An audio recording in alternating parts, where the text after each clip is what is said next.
The key to wisdom is this: constant and frequent questioning.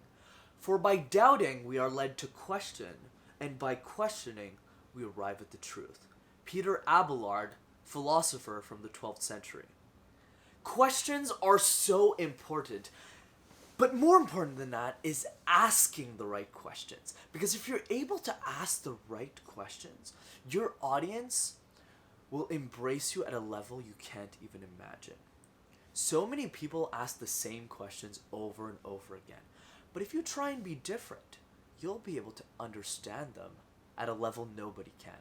And that's why in this week's episode of MasterTalk, I'm covering the art of asking fantastic questions so you can question more, find the truth, and become an exceptional speaker. Hi everyone, I hope you're doing amazing. Brandon from MasterTalk here, your go-to channel to mastering your talk. And today we're covering how to ask great questions. So let's get into it. Number 1, ask questions that make you feel uncomfortable. The logic is very simple here. Most people tend to ask, well, the template questions that everyone wants to answer. What do you do? What's up? What do you do for a living? I know, I said it again. That's the point. It's always the same thing. How are you?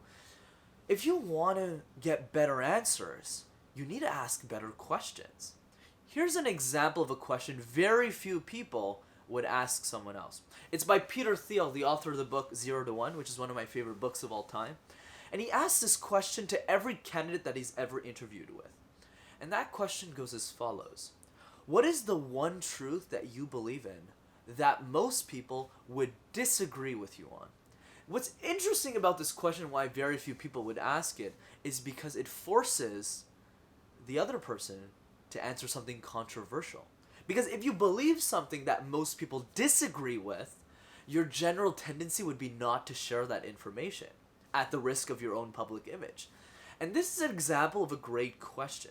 Because the people who are willing to answer the question, you'll be able to build a much deeper relationship with them. And the same thing applies with communication. Let's say you compare myself with other communication coaches.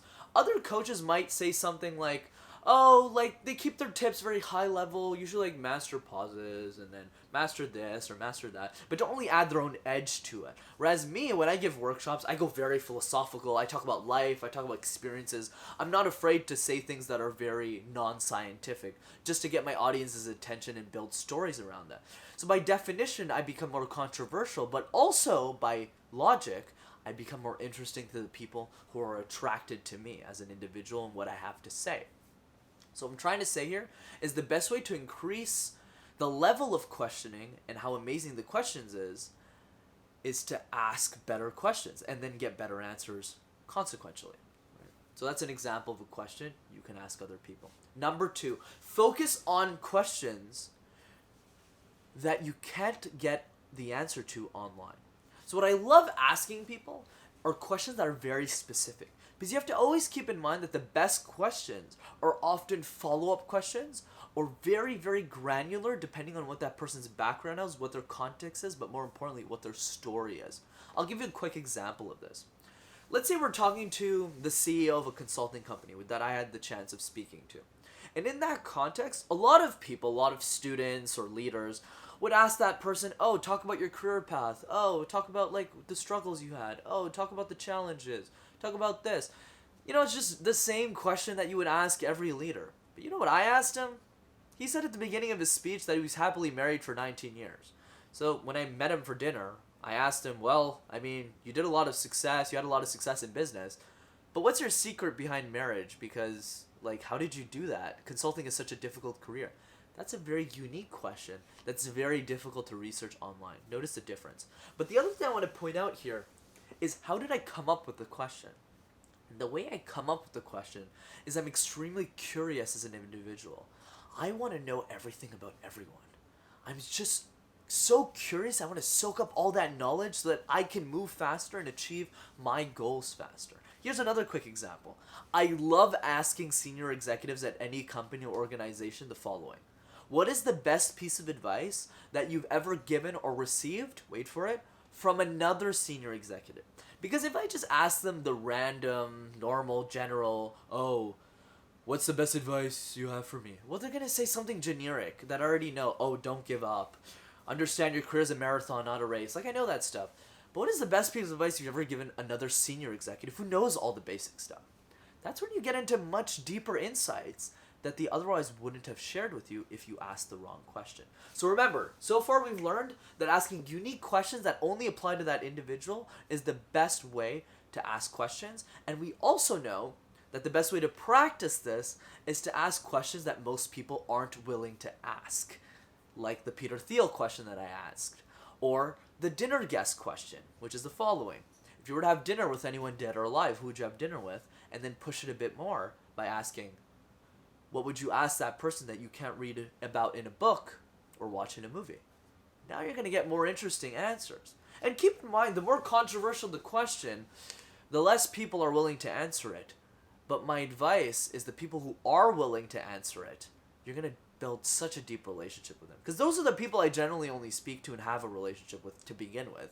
Because at the end of the day, question asking is all about figuring out who are you connected with the most and who aren't you. So for instance, another question I like is, what is the impact you want to make in the world, that I got from Tom Bilyeu's Impact Theory, which is a podcast I listen to because I care a lot about impact. So people don't have good answers to that. Well, they're not people I'm particularly interested in speaking to because didn't want to make an impact in the world, and they aren't cognizant of that on a daily basis. So with all of this in mind, let's get into the final tip, which is detect inconsistencies between people's logic and try and fill the gaps. I am very open about asking questions that realm in the I have no idea what's happening, can you fill me in? Because I'm not shy, because the only thing I care about is getting smarter. So whenever I go up to a science person or an arts person and they're explaining something and I just don't understand it, or I see some sort of inconsistency, instead of being afraid or, to myself and at risk of offending them, I just say thank you.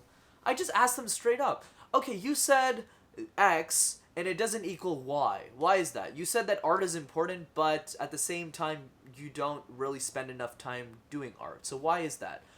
Why do you do this? Why do you do that? Why does this move in this direction? I am just so relentlessly curious to the point that it's borderline crazy. Even the littlest thing I don't understand, I need to know the answer to it. So I'm willing to take that risk to sound embarrassed or not that smart to get the answer I want, because I always seek the truth. So the point of this entire conversation is simple. If you want better answers to your questions, ask better questions. And if you want to ask better questions and you're able to do so and take that leap, you'll be able to get better answers from the audience that you're speaking to. And if you get better answers from the audience you're speaking to, you'll be able to communicate to them in a way no one can. As always, if you enjoyed this week's episode, be sure to smash that like button and subscribe to the YouTube channel as well to see more videos like this. Remember, the key to wisdom is frequent questioning and constant questioning. So if you're able to doubt everything, question everything, you'll be able to find the truth that no one else is willing to search for. Take care, everyone. Have a fantastic week, and I'll see you next time on MasterTalk.